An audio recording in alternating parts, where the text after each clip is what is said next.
Luar biasa sukses sekali penyebaran tanaman buah ini. Saya masih tidak percaya dengan hasilnya. Hari ini saya akan menunjukkan teknik baru untuk memperbanyak tanaman buah Anda menggunakan bahan-bahan yang mungkin sudah Anda miliki di rumah. Dan saat Anda melihat hasil akhirnya, Anda tidak akan percaya. Mari kita mulai. Hal pertama yang kita butuhkan adalah gunting pangkas.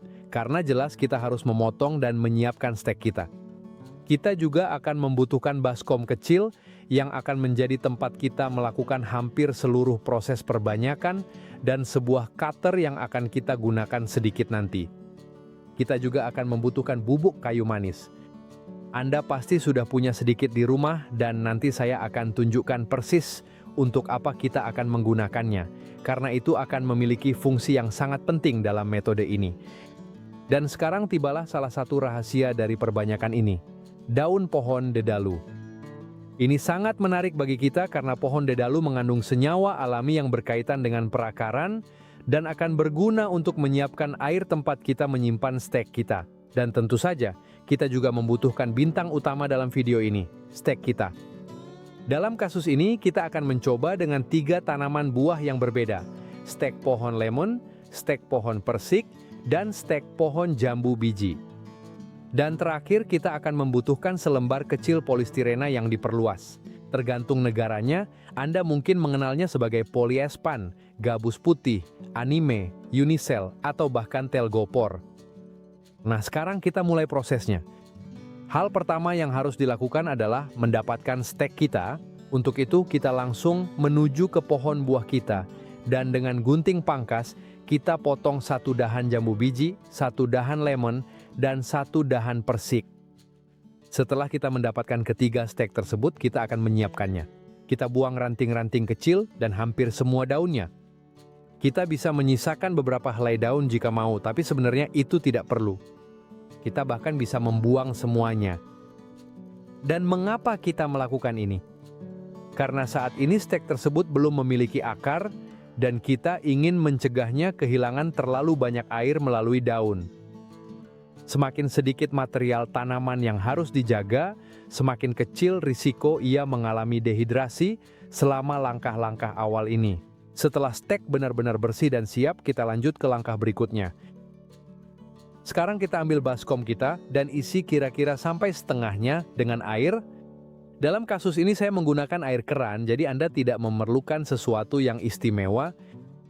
Meskipun jika Anda memiliki air tanpa klorin, air hujan, atau bahkan air kemasan, itu jauh lebih baik. Dan sekarang tibalah salah satu rahasia besar dari metode ini, daun pohon dedalu.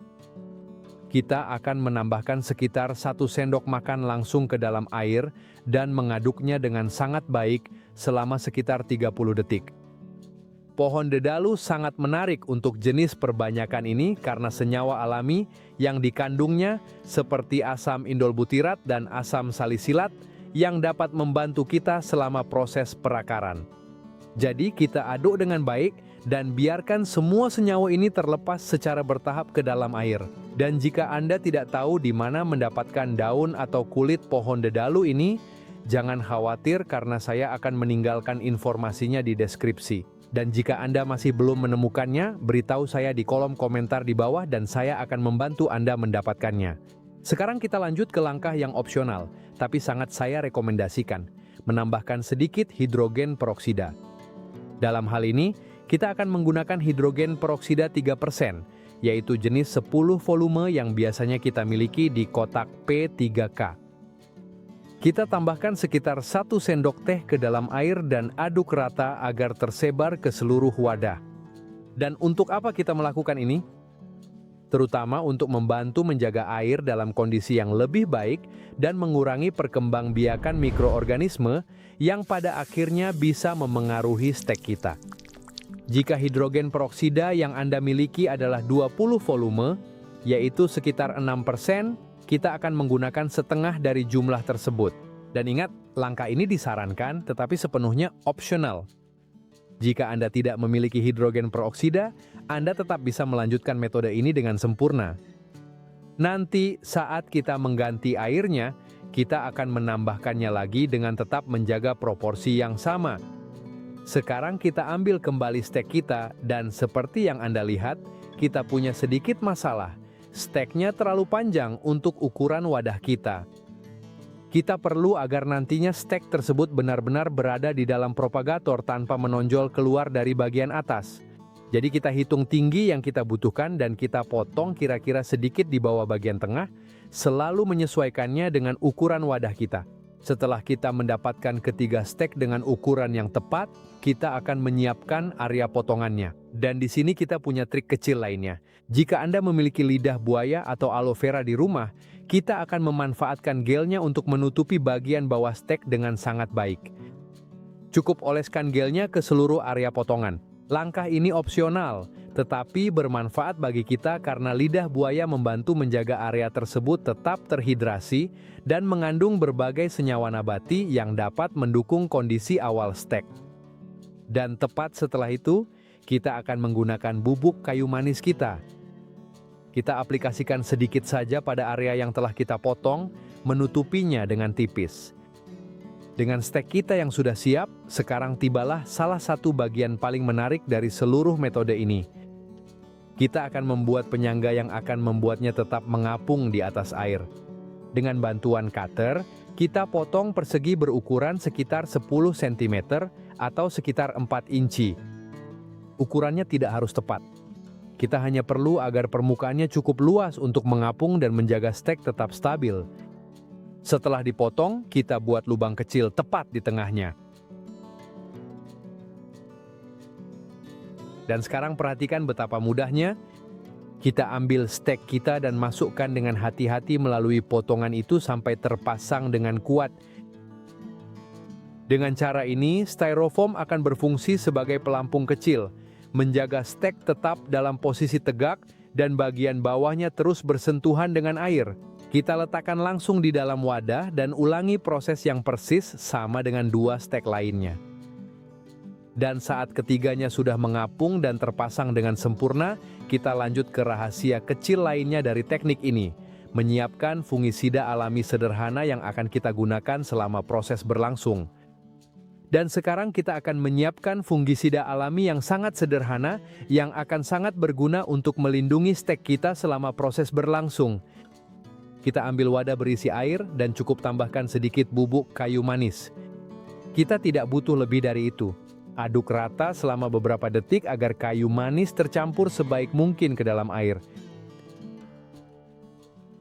Tapi perhatikan, karena kita tidak akan memasukkan campuran ini langsung ke dalam alat penyemprot. Jika kita melakukannya seperti itu, partikel kayu manis bisa menyumbat noselnya. Jadi, kita ambil sepotong kecil kain katun atau kain tipis apapun yang ada di rumah dan kita gunakan sebagai penyaring. Kita tuangkan campuran tersebut sedikit demi sedikit melalui kain langsung ke dalam alat penyemprot. Dengan cara ini, partikel kayu manis yang lebih besar akan tersaring dan kita hanya menggunakan cairan yang sudah disaring.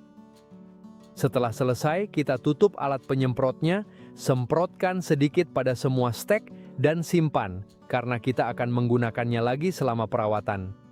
Dan sekarang hampir semuanya sudah siap. Langkah selanjutnya adalah mengubah baskom sederhana ini menjadi rumah kaca kecil untuk stek kita. Sekarang kita cukup menutupi baskom kita dengan kantong plastik hitam dan mengikatnya dengan kencang di sekelilingnya untuk menciptakan efek rumah kaca yang akan menjaga kelembapan tinggi di dalamnya. Kita letakkan di tempat yang cukup terang, tapi yang sangat penting, jangan pernah di bawah sinar matahari langsung. Dan perawatannya sangat mudah. Setiap 3 atau 4 hari kita buka, semprot ringan stek kita dan periksa kondisi airnya. Jika kita berada di iklim yang hangat, saya sarankan untuk menggantinya kira-kira setiap 3 hari. Jika kita berada di iklim yang lebih sejuk, kita bisa memperpanjangnya hingga 1 minggu. Dan setiap kali kita menggantinya, kita siapkan kembali airnya dengan mengikuti prosedur yang sama seperti yang telah kita lihat sebelumnya. Dan sekarang tinggal membiarkan propagator kita bekerja dan menunggu untuk memeriksa apakah kita benar-benar berhasil menumbuhkan akar pada tanaman buah kita. Baik, sudah sekitar 8 minggu berlalu, jadi sudah tiba saatnya untuk mengetahui apakah cara ini benar-benar berhasil atau tidak. Kita buka propagator kita dan lihat ini. Wow, mengesankan. Lihat betapa luar biasanya dan seberapa banyak akar yang telah dikembangkan oleh stek kita. Kita telah mendapatkan tanaman buah baru kita dengan cara yang sangat sederhana dan praktis tanpa mengeluarkan biaya apapun. Sekarang kita hanya perlu memindahkannya ke media tanam. Kita lepaskan penyangganya dengan sangat hati-hati agar tidak merusak akar dan menanam setiap stek di pot kecil menggunakan media tanam universal. Kita tidak butuh sesuatu yang istimewa. Kita sirami dengan baik dan yang terpenting, kita belum akan menempatkannya langsung di bawah sinar matahari. Pertama-tama kita perlu mengaklimatisasi mereka.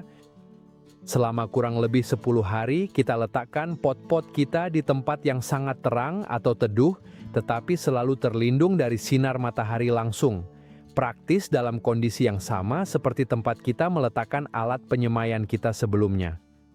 Setelah 10 hari berlalu, kamu sudah bisa menempatkannya dimanapun yang kamu mau.